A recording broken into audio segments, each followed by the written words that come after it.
All right, let's go on to the switch statement. The switch statement is a way to have a specific kind of multi-way branch. So you can think of nested if statements as being a generic way to have a multi-way branch that goes any way you want it to. A switch statement is going to be more constrained than that. So let's look at display 3.6.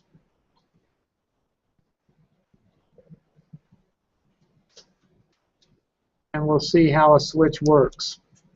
So in this case, we've had the user enter a character called grade, and we're using that as the controlling expression of our switch statement. And a switch statement controlling expression can be any expression that evaluates to a enumerated numeric value. So char or character, integer.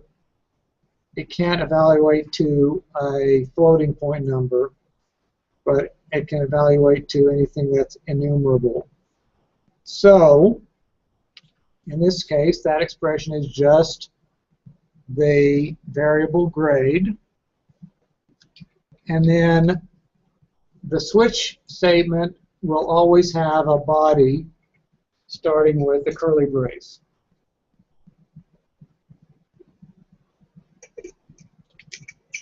And we have these labels that go with the evaluation, these case labels.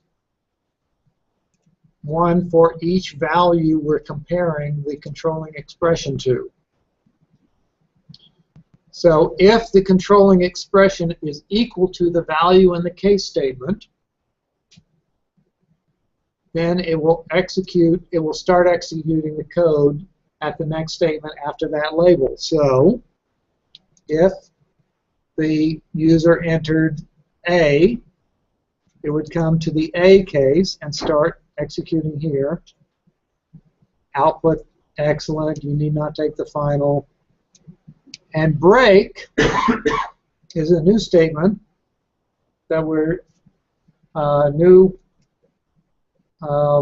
reserved word that causes the code to skip to the end of the block that it's inside of, in this case.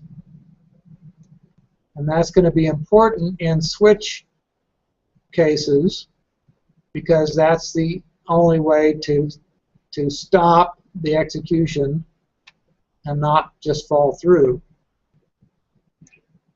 You'll notice case D and case F are right next to each other with no code in between. We could actually have put code in between.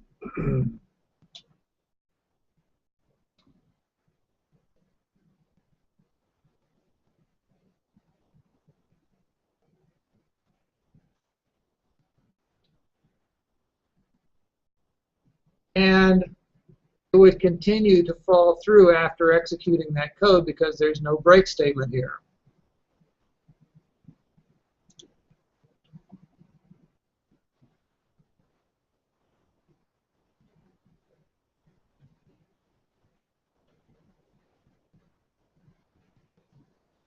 And then there is the default label. The default is where the code will go, or the active execution will go if none of the cases matches the controlling expression. So if we were writing this as a series of nested if-else statements, then we would say if grade equals A, else if grade equals B, else if grade equals C, else if grade equals D, else if grade equals F, else, and that final else would be the default. But the switch allows us a little extra flexibility because we can actually continue from one case to the next. However, it only can match exact values. So we couldn't say grade is greater than F and have that match something. It has to match grade is equal to F. Yes? Can you put a or statement in there on the case? No. So it would accept lowercase and capital? Nope. The case is only that one way. Now, if you wrote it like this, that would have the equivalent effect of writing an OR, because both of those would execute at the same point. Okay. So, but no, OR is not a legal thing to put in a case statement. It can only be a specific value, a single specific value that's going to be compared to be equal to the controlling expression. And they give you the example of using a switch statement as a menu in display 3.7.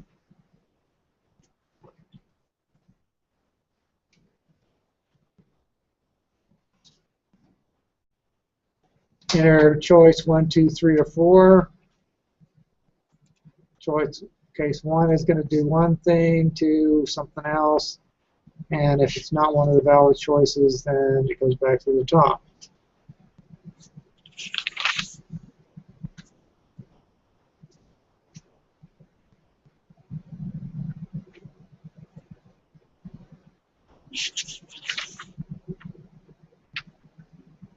So I mentioned that when we put code in curly braces, that creates a new block of code. And so page 135 talks about blocks of code as a separate entity. Display 3.8 as a demonstration of that.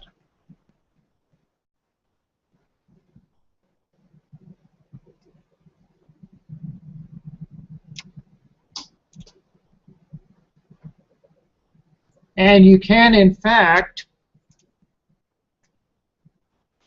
do anything inside that block of code that you can do outside, but there are things that whose scope will be limited by that, like declaring a new variable. So here they've declared a new variable subtotal, and that new variable is only valid inside this block of code. It does not exist outside that block of code. If we tried to refer to it out here somewhere,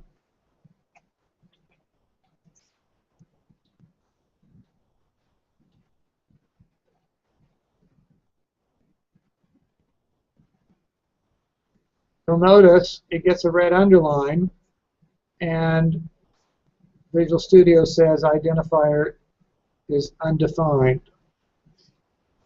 Even if I put it inside the else statement,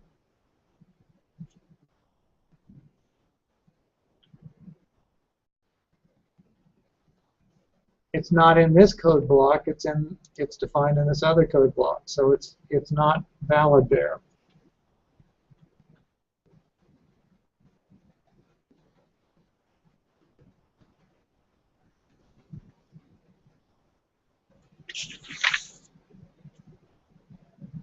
So we say that that variable is local to that block.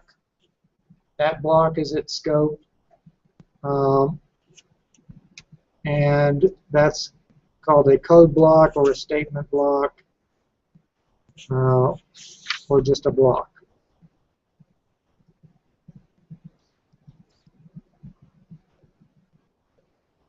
So you should be careful where you declare your variables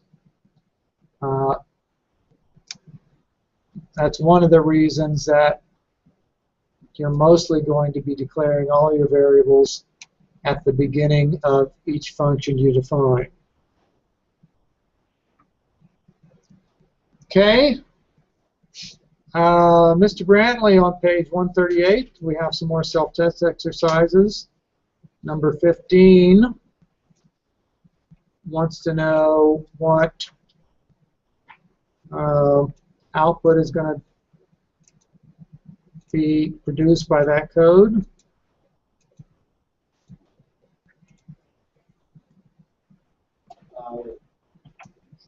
Like in case 2, you have first choice plus 1. Okay. Yeah. All right. So first choice equals 1. First choice plus 1 is going to be what we're evaluating in the switch. That's the controlling expression. And that's going to be 2. So roast worms. We're not going to say bon appetit because that only happens when we go to the default case.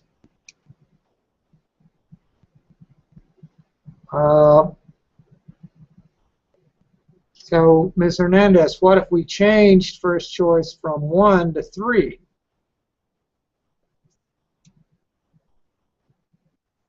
It would be case 4. Onion ice cream, okay. And Mr. Rahim, what if we changed it to 2? 2.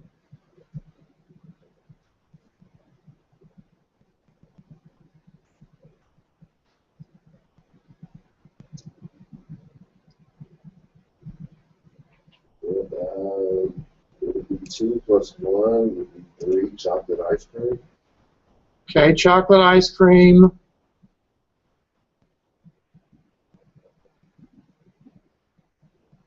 You notice anything unusual about that particular case? It doesn't have a break. No break, so that means, It will continue on to 4. Ice cream. all right, so it's also going to say onion ice cream before breaking and going on. So chocolate ice cream and onion ice cream would both be displayed.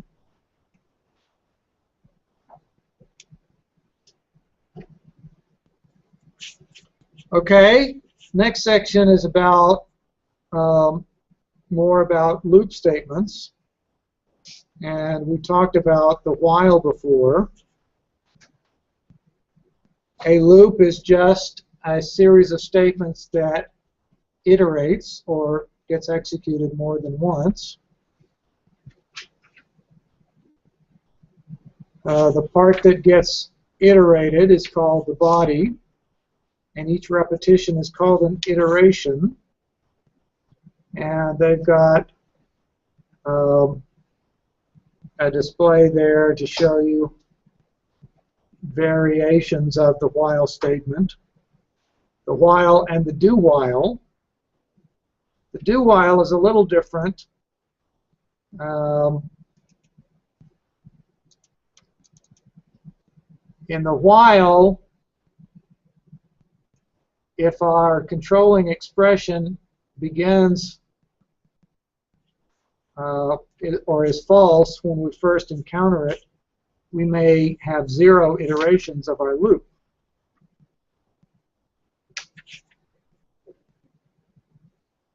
Whereas in the do while, since the body of the loop iterates once before we evaluate the expression, we could have, or we will have, at least one iteration of the loop in any case. In display 3.10,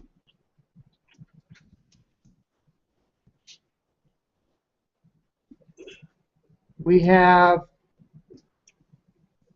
the use of an increment inside the controlling expression for the loop.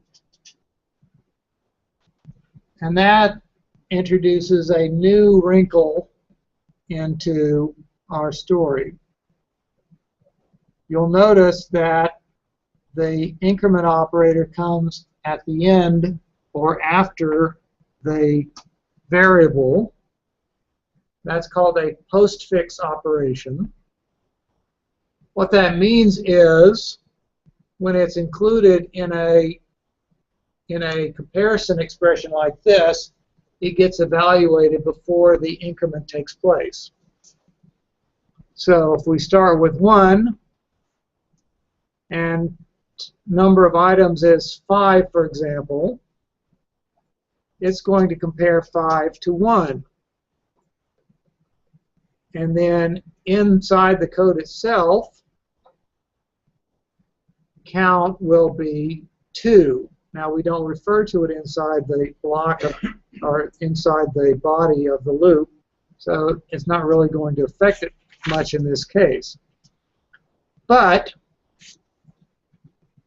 we can also use the increment as a prefix operation. And when we use it as a prefix operation, the increment happens before we evaluate the expression. So in this case, it's going to compare number of items to 2 instead of 1.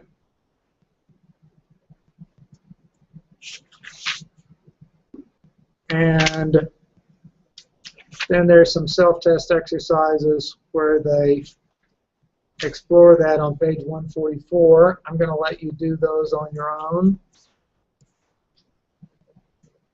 And let's go on to the for statement. The for statement is another kind of loop which is particularly suited to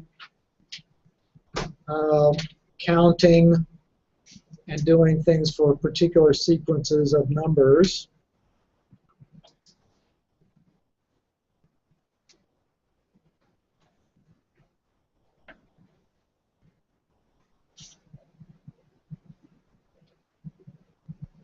So in a for loop, we have 3 parts.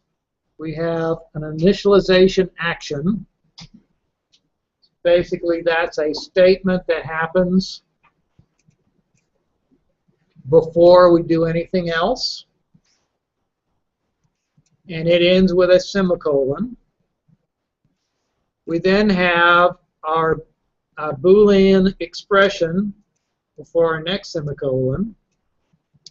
And that Boolean expression gets evaluated before we iterate the body of the loop.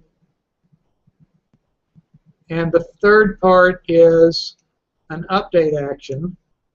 The update action happens after we iterate the loop once and before we evaluate the Boolean expression again.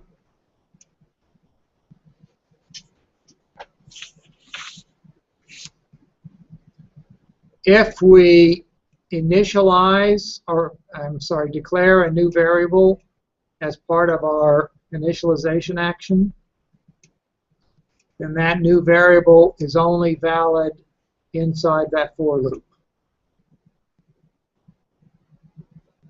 So in this case, n is a brand new variable that we just created here.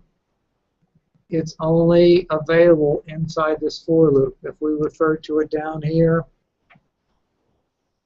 it's not defined.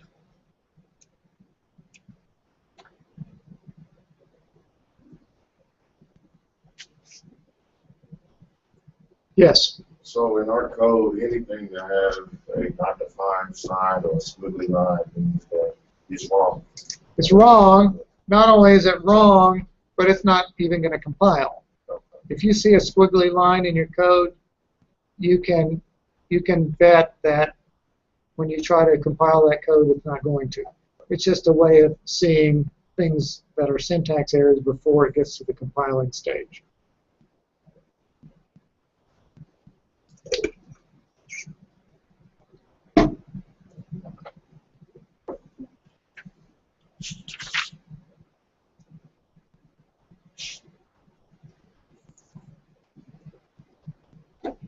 Okay, so this case, we're going to start at n equals 1. We're going to end after we do a loop with n equal to 10. And we're going to vary n by incrementing it 1 each time. So we start with sum equals 0, sum equals sum plus n. So basically, we're going to calculate the sum of all the numbers between 1 and 10.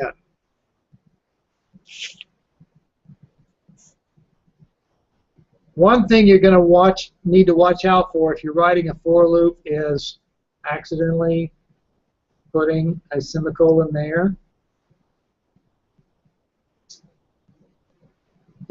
That's legal to do, by the way. What that is a null statement, and a null statement is legal wherever you can have any other statement. It just means that for this entire loop, it's going to do nothing for each iteration. It's just going to count from 1 to 10. So moving the sum equals sum down on the next line is just for legibility. Well, that's for legibility, but if I have a semicolon here, that's not done as part of the loop. And in fact, you'll notice the end Is no longer, is no longer right, defined. but I'm saying before you put the semicolon there, could you have just put the sum equals sum? Yeah, you could have put the body of the loop here, and the compiler doesn't care. The compiler is just looking for white space or a semicolon to tell it that's the end of the statement. Right. And so, yeah, we like to put the body of the loop on the next line so it doesn't get lost.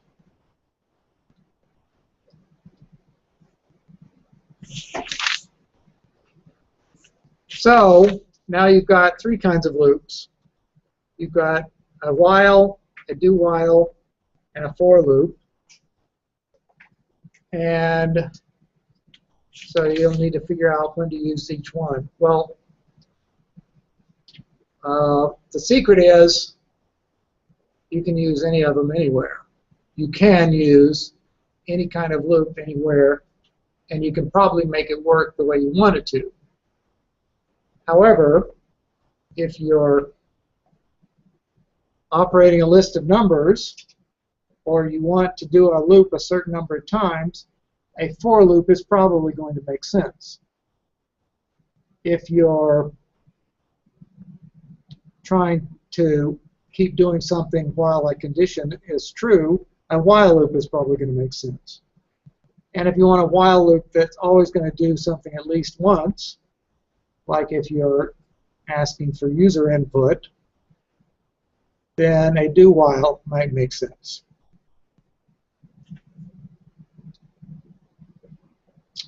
Some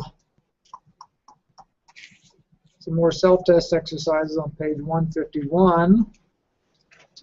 Who did I leave off at?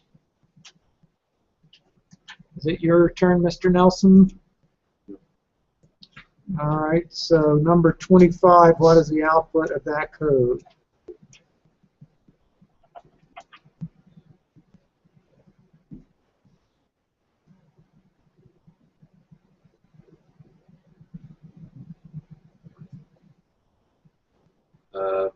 It's going to say 2, and then a space, and then just 4, I think. Okay, you're saying it's going to say 2 and then 4. So we start with 1, and 1 is less than 5. So we output 2 times 1, which is 2. And then we increment. So now we have 2. 2 is still less than 5. And we output 2 times 2 is 4. And we increment. Now we have 3. 3 is still less than 5. So we output 2 times 3, which is 6. and we increment. Now we have 4. 4 is less than 5, and we output 8. And now we increment, we got 5. So the condition is on the value of count, not on what gets output.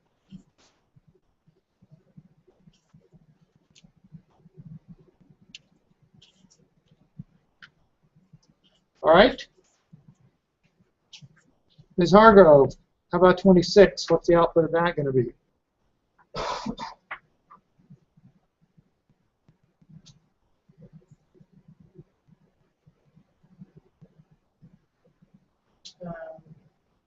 Hello. Okay. Hello.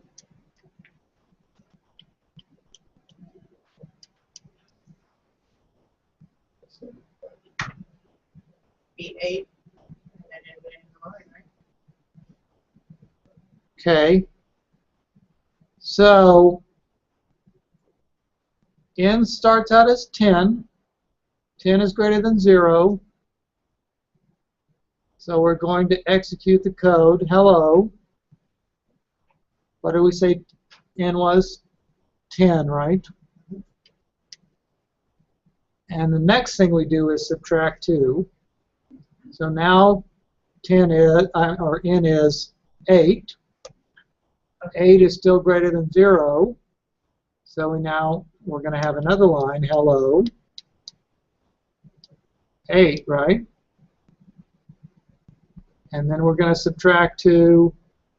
So we're going to get hello 10, hello 8, hello 6, hello 4, hello 2. Subtract 2 and get 0. 0 is no longer greater than 0. And we're going to stop. Yes? So why would it display the hello 10? Because it's at n is greater than 0. Well, n equals n minus 2. Why wouldn't hello 8 be? All right. So this part happens once. N equals 10. This part happens before the loop. N is greater than 0. 10 is greater than 0. And then we do the iteration. Hello, n is still 10 at this point. We don't do this part until after the iteration. So after the iteration, we say n is equal to n minus 2, and n now becomes 8.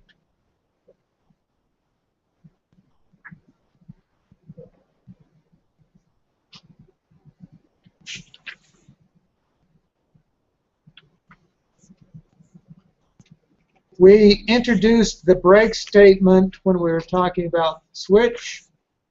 There's another use for it in loops. When you have a break statement inside the loop, that causes the loop to exit. So let's take a look at that. Play 3.14.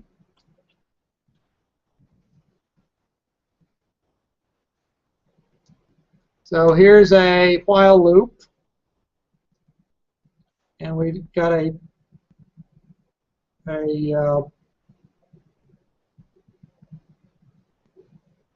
prefix increment of count. We're inputting a number here, and if the number that gets input is positive, it's greater than or equal to 0,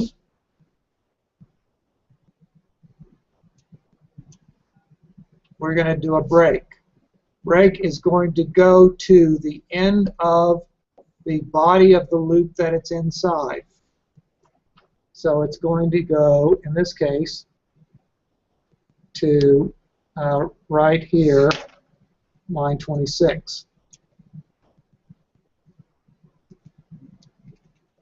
If we had a loop inside another loop, and the inner loop had a break in it, it would go to the end of the inner loop, not the outer loop. So it's only going to go out one level from whatever loop that that break is inside of.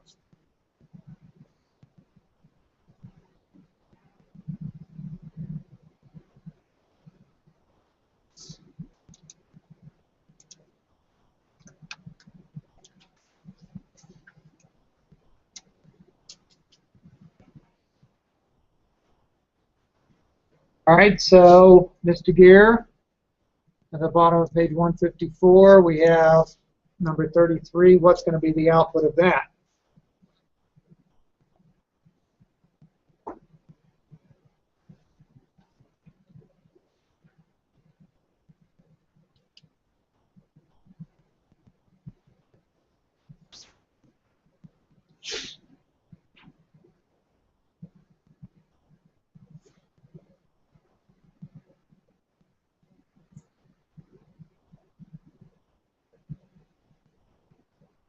Five.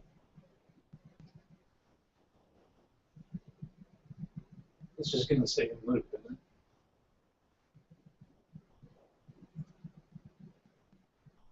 All right, let's take a look. We start with n equal to 5. We're doing a prefix decrement. N is greater than 0. So immediately we're going to change n from 5 to 4. 4 is greater than 0,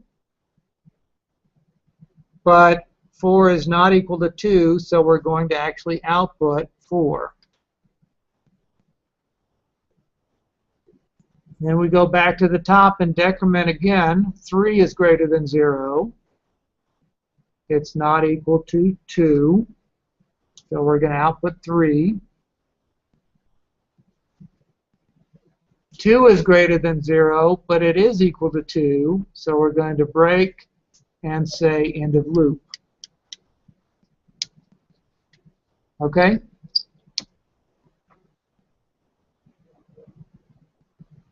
That make sense? Yeah, is it more with the minus minus? Okay. Minus minus is decrement, just like plus plus is increment. So decrement, we're subtracting 1. Increment, we're adding 1. Prefix, we do it first. Postfix, we do it after. Mr. Wilson, what about number 34?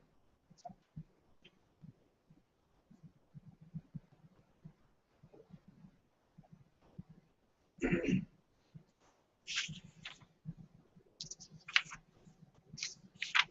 would first output 4, Okay. and then there'd be a space.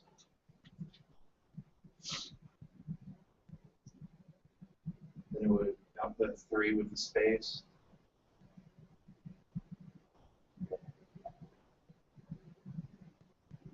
Okay, so they tricked us. Exit 0 we haven't actually covered yet, and we're not going to cover for several chapters. But it actually means that the program is going to stop at that point. So we'll get to that code later on. But I keep rearranging this book, and so things have gotten a little out of order.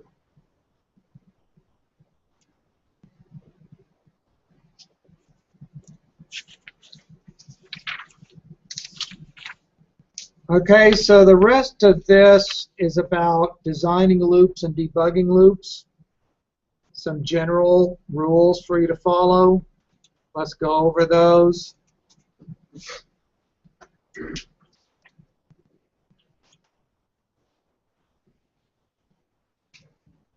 There are 3 things to worry about when you're designing a loop. What's going to be in the body, what the part that gets iterated.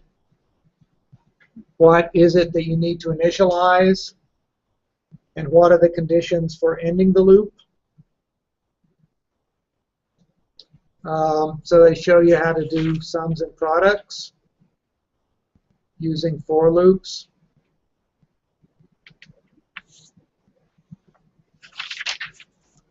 When you're doing sums, you start with a sum of 0. and then you can add stuff to it. When you're doing products, you start with 1, and then you can multiply it by things, since multiplying by 1 will give you the same value. When you talk about ending a loop, there are a number of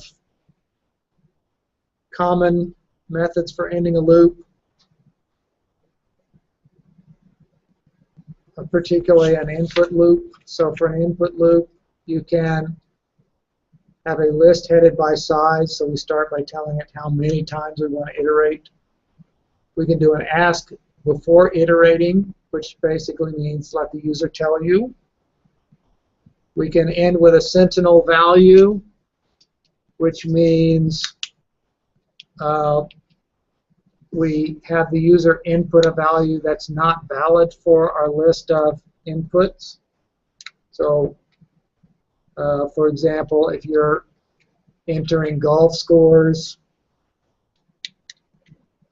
you could end by entering a 0 for a number of strokes, because that's not a valid value for a number of strokes to get your ball into the hole. Or you can have running out of input. We can't really do running out of input when we're going from the keyboard, but when we start talking about files, we'll have a new concept called an end of file that will indicate that we've run out of input. And they show you examples of those different kinds. The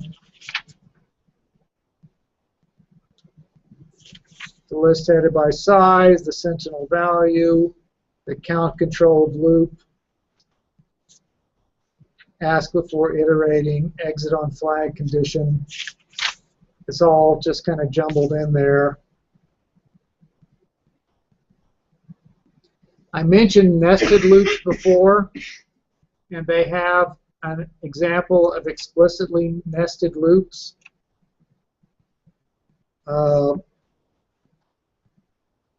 The book recommends that you replace explicitly nested loops with loops that call functions that may have loops in them. And we'll talk about that more when we get to that part.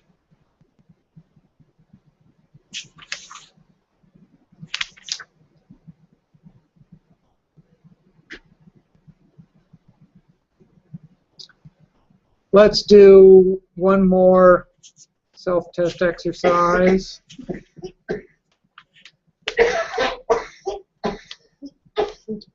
You okay? Mr. Brantley, number 36. Write a loop that will write the word hello to the screen 10 times.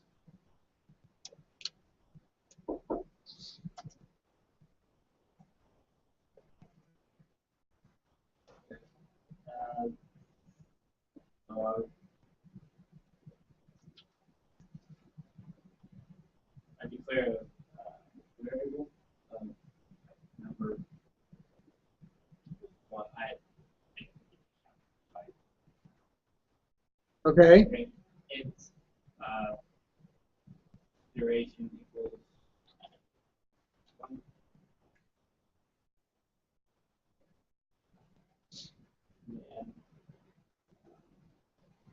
And semicolon while space the iteration plus plus equals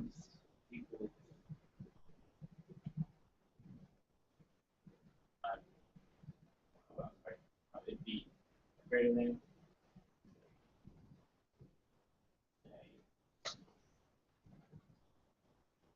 a 10. Well, actually,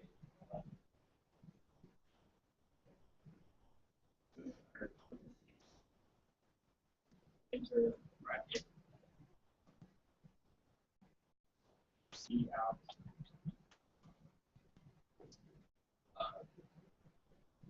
quotation, hello, line, backslash, quotation.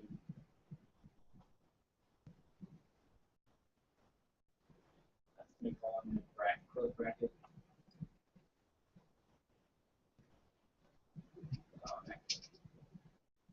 Okay.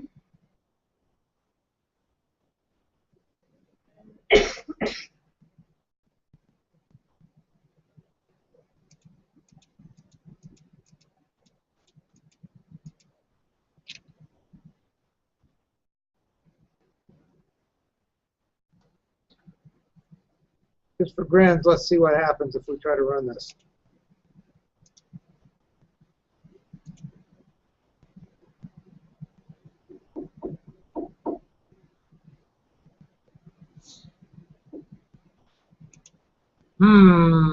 No output. Anybody know what went wrong?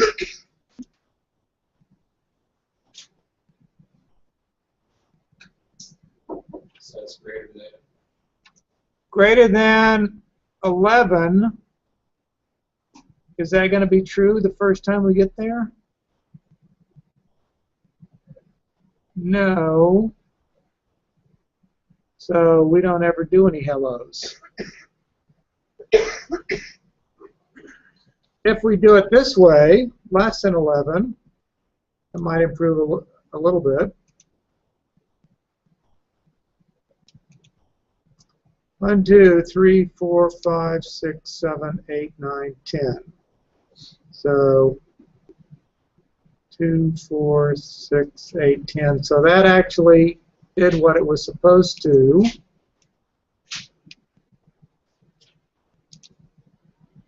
I'm not sure. I mean, it's not the most straightforward way to do it. I probably, if I was doing it,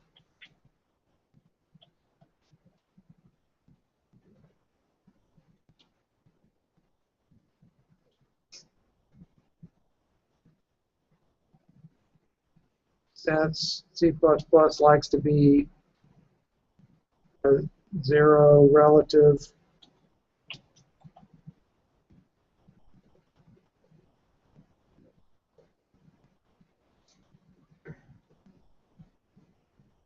this is another way to do it. Your way worked.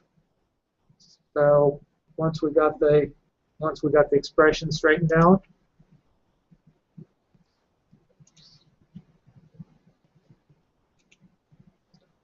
two, 4, 6, 8, 10. 10 hellos. This, since we're counting, this is a good way to count and see. We start with 0 and stop less than the value we're going to. And since 0 is the first one, 9 is the 10th one.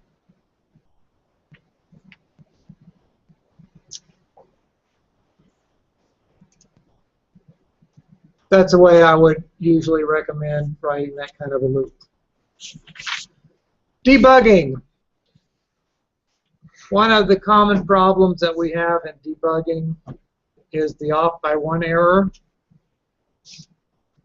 So when you said 11, if you had said 10, we would have been off by 1.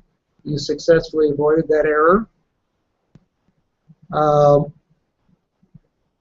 But if you have any kind of problem, you're going to need to figure out where things are going wrong. And one way to do that is by tracing a variable. And we can do that in our debugger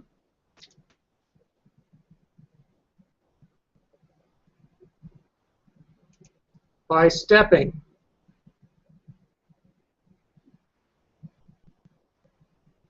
And examining values. So here's the value x that it is automatically recording for us. And if I advance the code 1,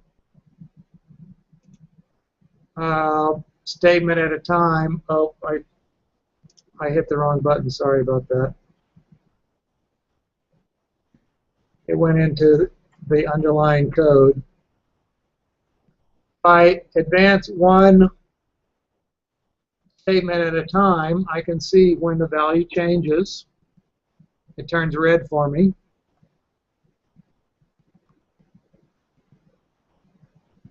And I can trace that variable and see what's happening as I'm going through the code.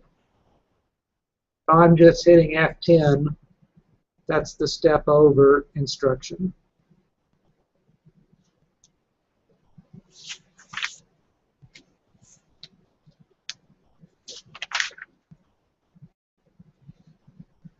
If we didn't have debugging, we could put output statements in here.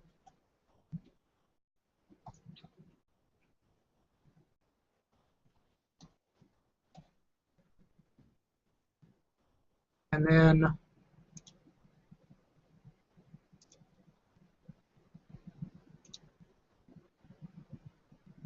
that would show us what happened at each step.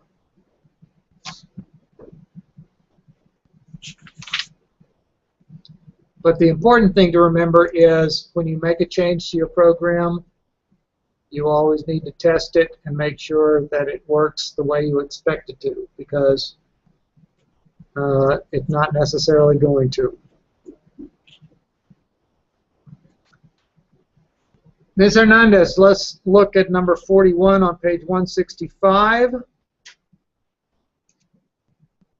and change that meters to feet. That's a misprint in the book.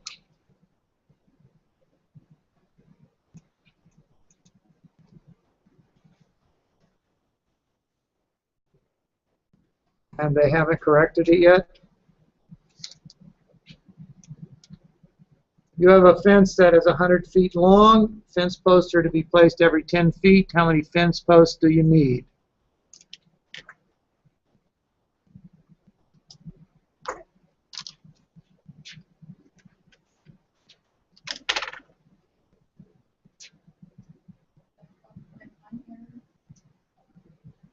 There's an off by one error because why? How many fence posts do we need? If we have 10 fence posts, 1, 2, 3, 4, 5, 6, 7, 8, 9, 10,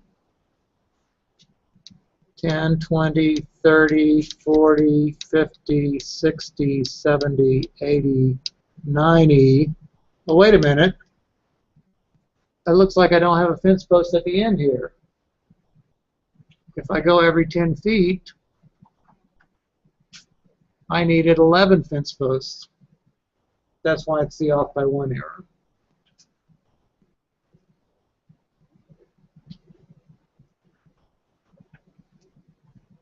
Make sense?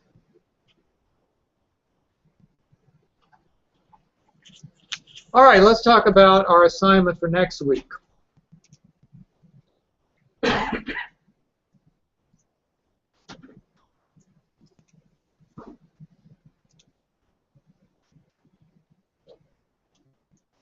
Some of you have noticed that I changed the assignment from what it was before.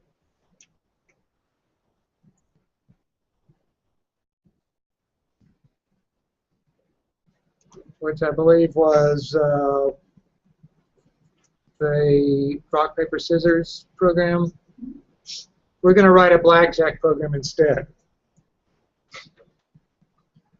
And in the instructions, you'll see that it's scoring a blackjack hand, but they want you to input the blackjack hand that you want to score, and that didn't seem very fun to me. So I thought, wouldn't it be better if we could actually play blackjack against the computer and score that? So in order to do that, though, I want you to use something that's not in this chapter. It's actually in chapter 4. And that's the random function.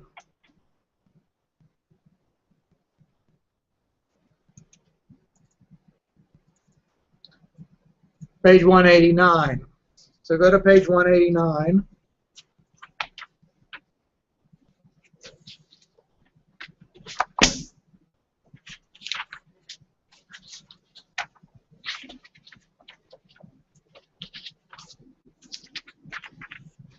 And you'll notice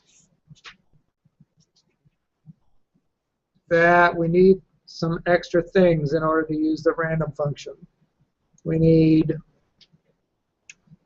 the CSTDLIB and CTime, because we're going to seed the random function with a time value so that it can give us different values each time we run our program.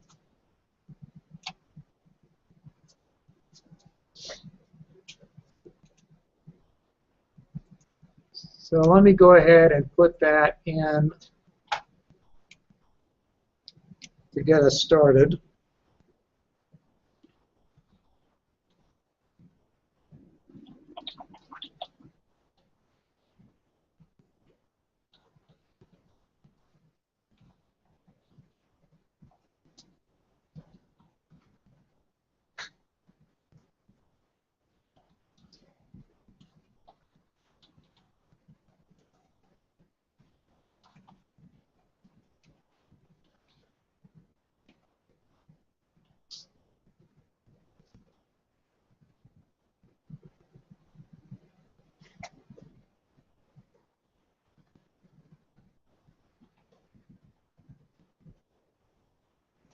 Okay?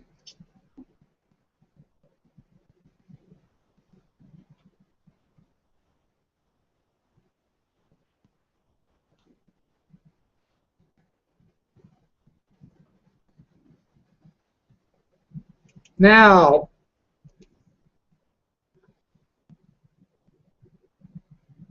I tell you to generate a hidden dealer's hand and compare it to the user's hand. And the user is going to enter H for hit or S for stand. Anybody not know how to play blackjack? Is there anybody that does know how to play blackjack? Okay. Everybody knows how to play blackjack. So, first of all, we can have up to 5 cards because once you get 5 cards, you automatically win if you're still under 21, right? So,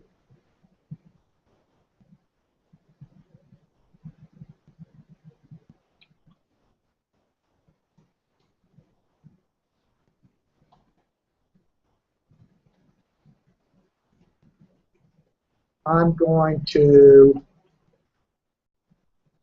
start out with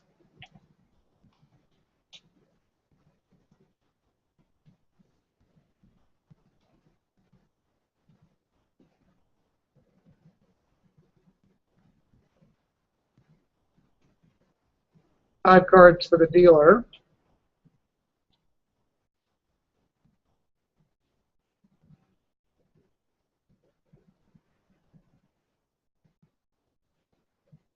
And I probably should have initialized those to 0.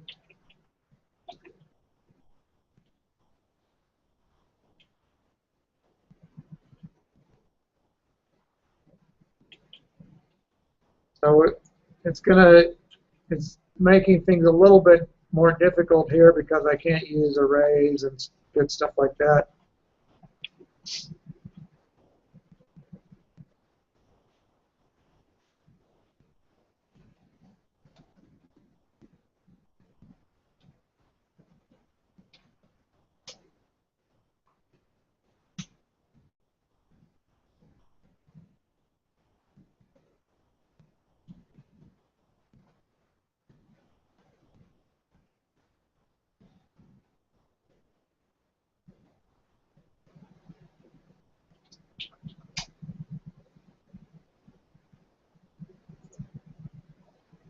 But how am I going to need to approach this? What does my problem say?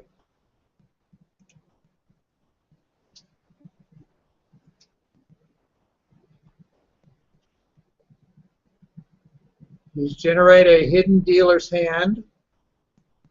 The dealer has to stand at 17. Then start dealing cards to the user, starting with 2 cards. The user may enter H for hit or S for stand. Once the user stands, we reveal the dealer's hand and report the scores and which hand won, the dealer's or the user's. The user may then choose whether to play another hand or end the game. And I want you to keep track of how many hands were won by the player and how many were won by the dealer so that you can declare an overall winner at the end.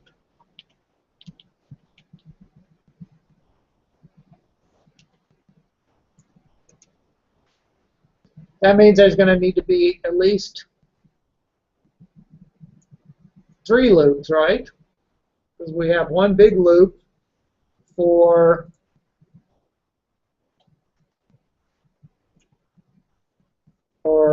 playing each hand, right? And whether we want to continue playing hands. And if we are going to determine who's the winner, we need to keep score.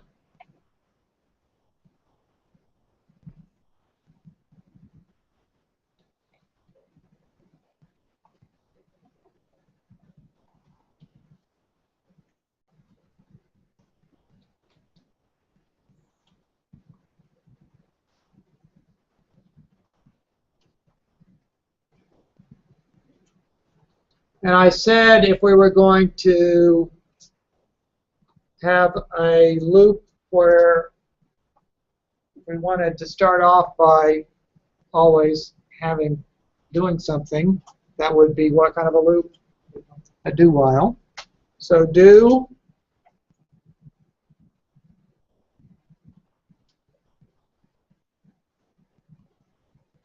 while something, right? What is that something going to be?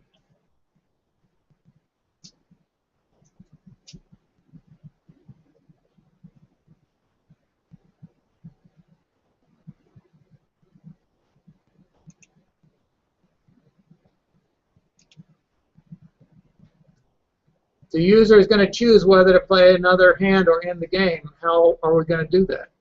How do I let the user choose?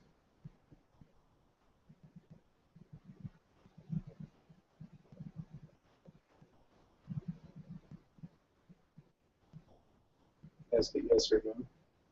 A yes or no, okay.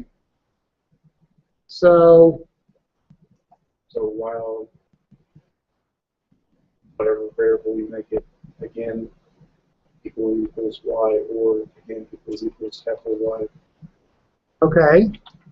So let's call that answer.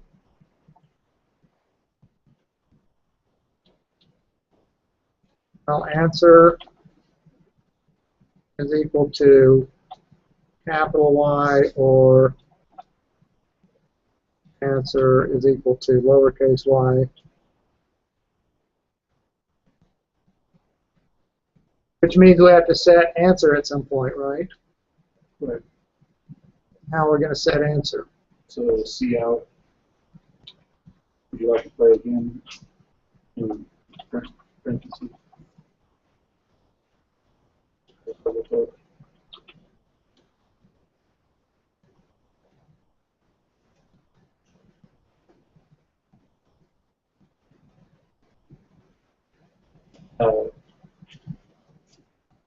And C in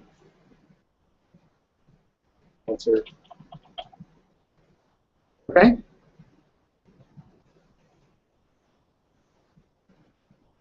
And it should probably have added an instruction on the C out and then Y to play again. Depending on how sophisticated our user is.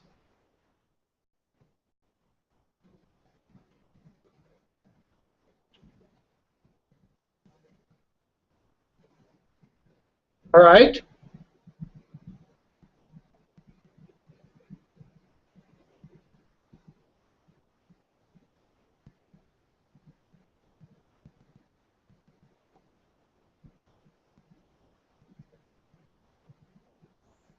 Mr. Wilson, any idea what to do next?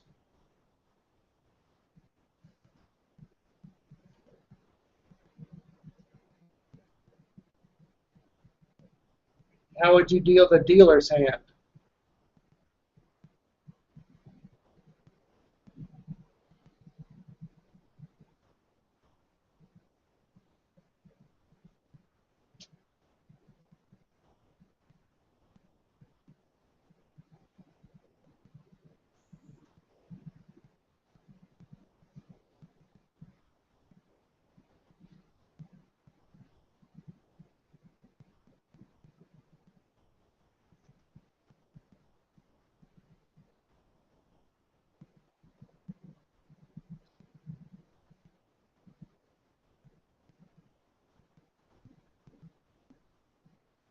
Mr. Brantley, any idea?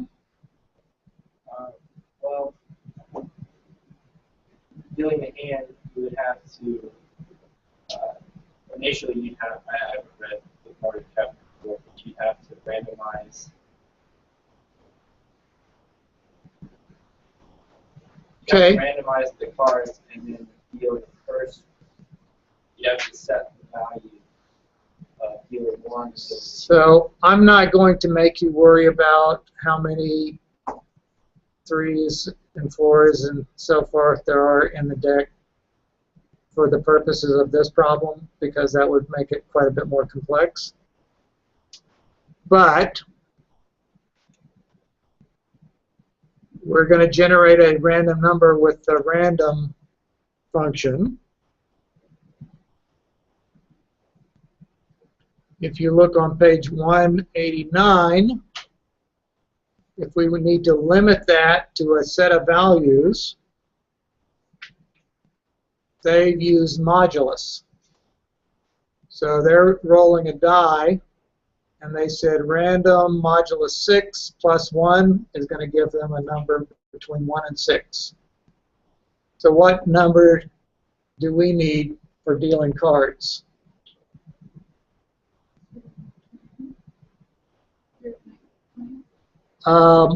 Well, we just care about whether it's an ace through king. So that's how many cards. It's 1 through 13. King would be number 13. Again, Jack is 11, Queen is 12, King is 13. So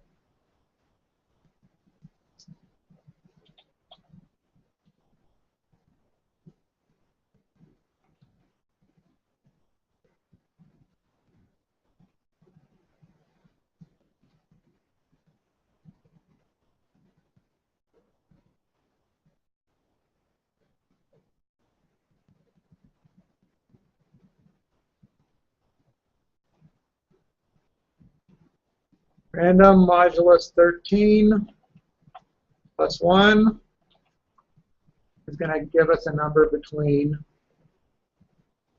1 and 13.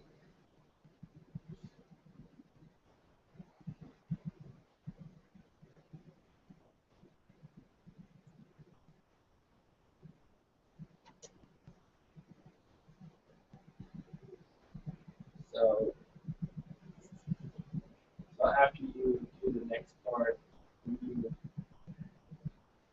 say if you set dealer 1 equals the next card, and you go to the random.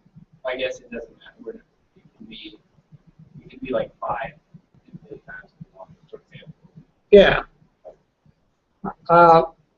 Obviously, if we're going to deal some number of cards and we don't know how many, we should put this in a loop, right?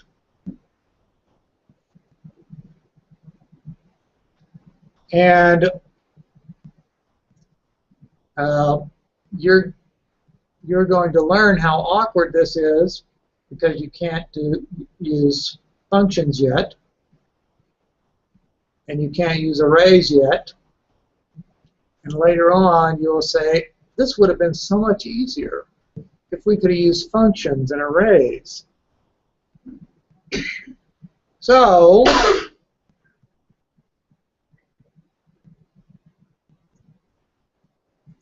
but anyway, you can't use functions and arrays.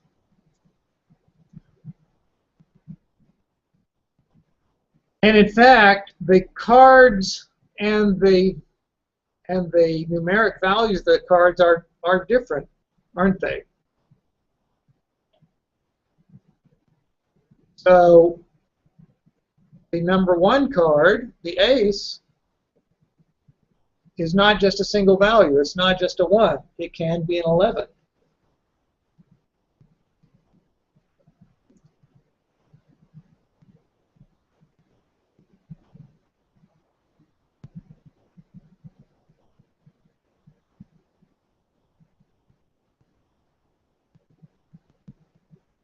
So,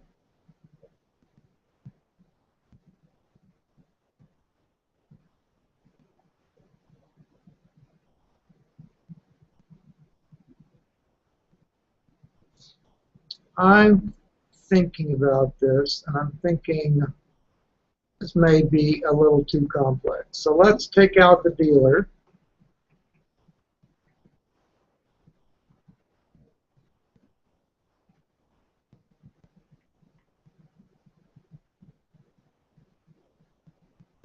And I will revise the problem statement.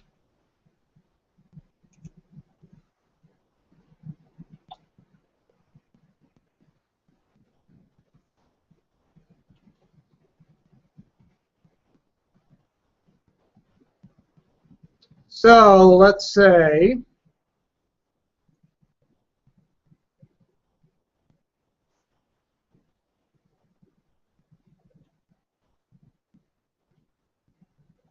while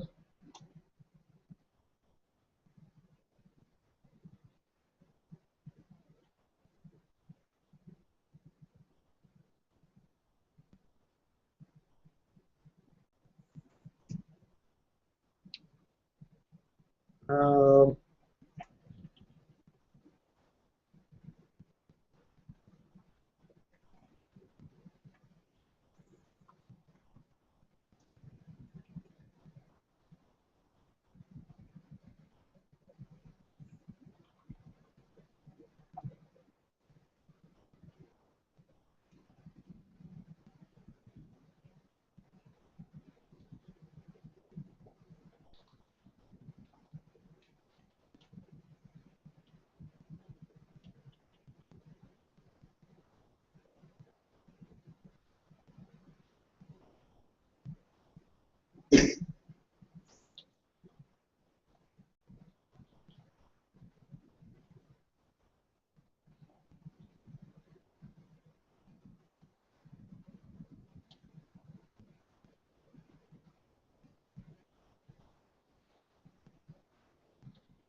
right, for a particular hand,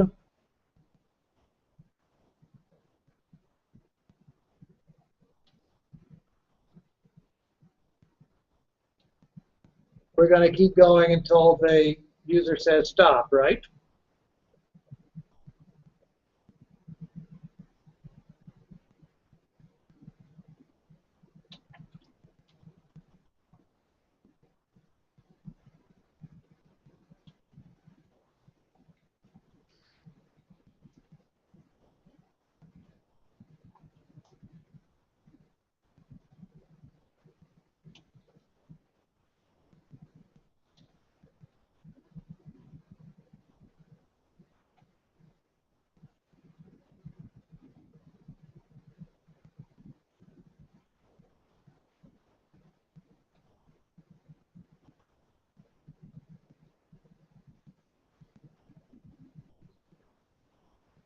So we get a next card, and we say if user 1 is equal to 0, and we'll change user 1 to next card.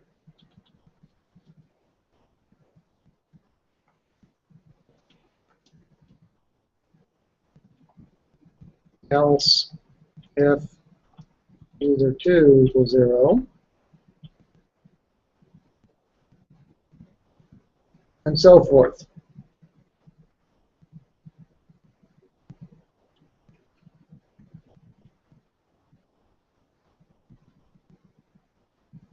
And then we'll figure out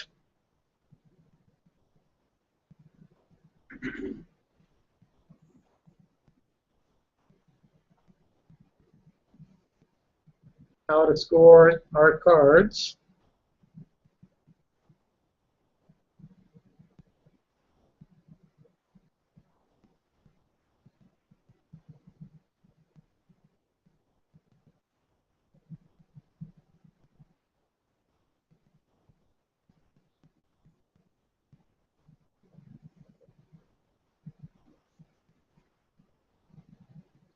The other thing we could have done here was a switch, right?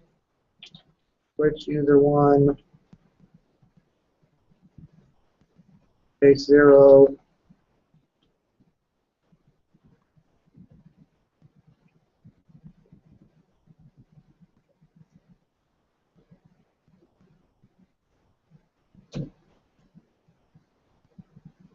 no, that's not the best way to use that. So never mind. But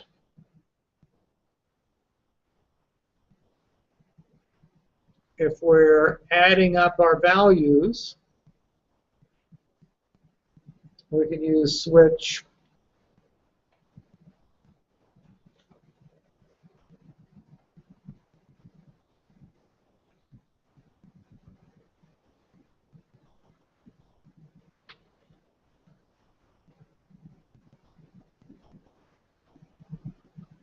let's so if it's case 1, then we can call it 1 or 11, which may throw a monkey wrench into the whole business.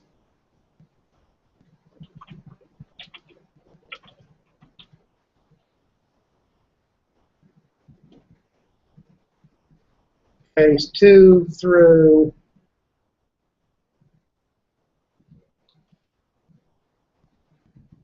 10 are just going to be add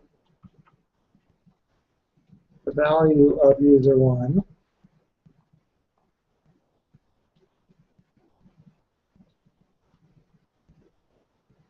case 11 through 13 will be add 10.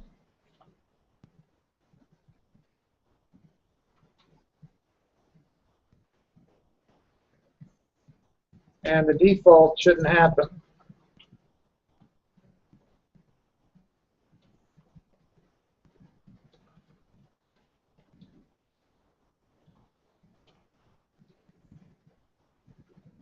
Okay, so we'll display the cards.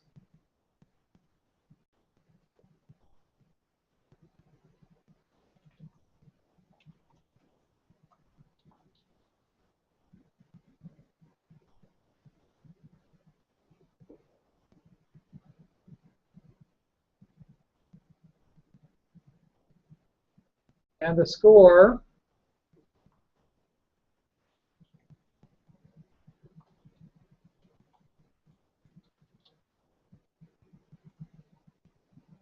And ask the user whether they want to hit or stand.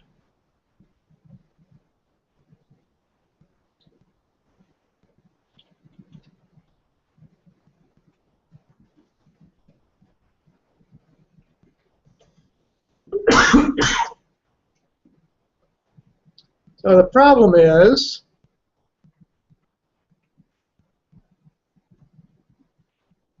you're going to have to, for each card,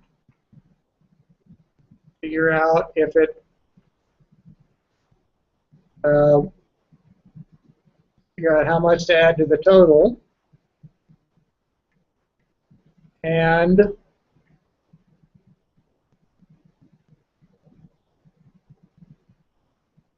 you'll have to display the value of each card.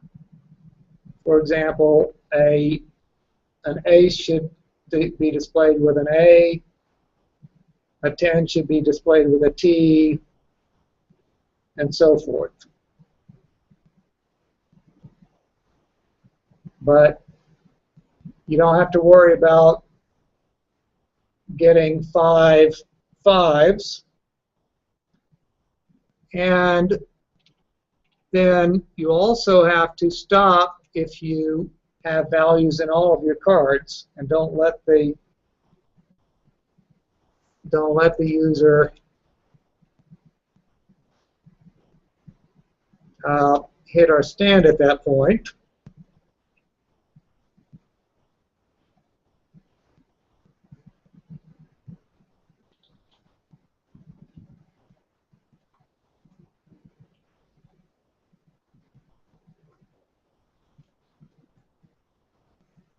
You can just break out of that loop, right? Any questions about all of that?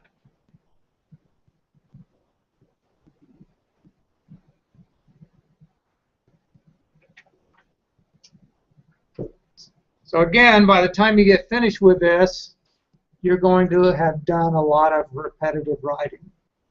And you're going to be thanking the writers of C++ for creating functions and arrays by the time you get done with that. Unfortunately, you can't use them this week.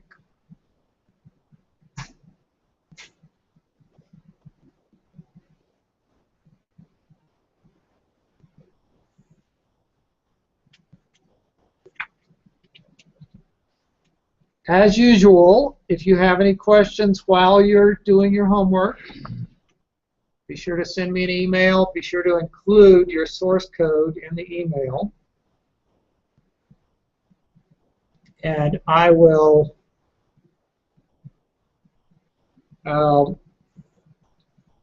try to get back to you as quickly as I can. Help you get past whatever difficulty you're having.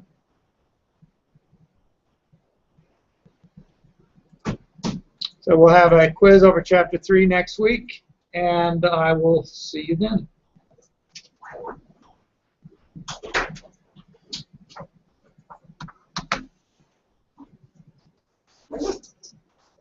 We're not using random.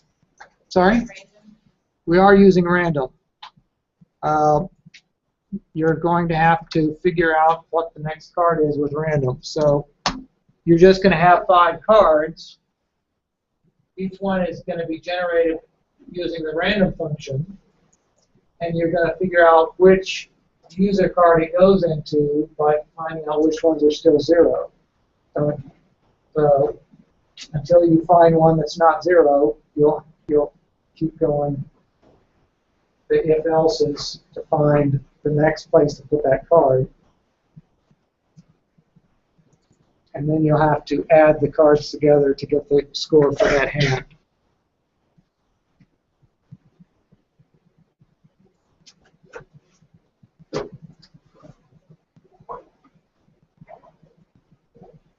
We're still doing it as written with the dealer hidden hand and all that. We're not going to have the dealer hand. I will change that. We're only going to have the user hand. Mm-hmm. You're going to display the randomly generated hand that's been created so far. So start with 2 cards. Give the score for that hand and allow the user to hit or stand. If they stand, you'll stop at that point and And So in the end, this program is going to be pretty long. it will be pretty long because you'll have to do this switch statement, for example, for each of the 5 user cards in order to figure out how, and you're going to have to figure out whether, so if you have aces in your hand, probably what's going to happen is you're going to have to keep track of how many aces are in the hand and then figure out whether to count them as 1s or 11s at the point you're adding everything together.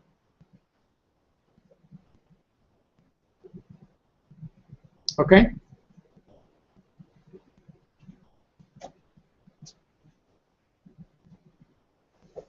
I'll be emailing. All right.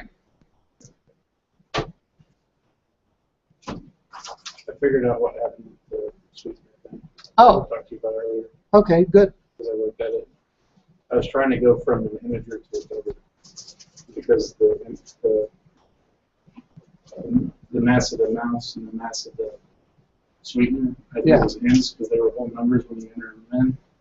And I didn't know that they wouldn't get to a double because I went back and I tried entering in. Because when I tested, I just did ones that were wholly divided. Right. Like 35 divided by 5, 10 divided by 2, and stuff like that. Yeah. But I tried 32 divided by 5, and I got the same answer as. So, Yeah. I didn't know that it wouldn't go to double. Nope. Int is an int is an int. It was an int divided by an int equals a double. Yeah. It's what's happening in the expression that gets evaluated. It doesn't matter what you're storing it in. Mm-hmm. It's what's in the expression that counts. Okay. And I didn't know that, and I didn't figure that out until just now in class when I was looking at it. Okay. Well, now you know. You'll probably remember that for a long time.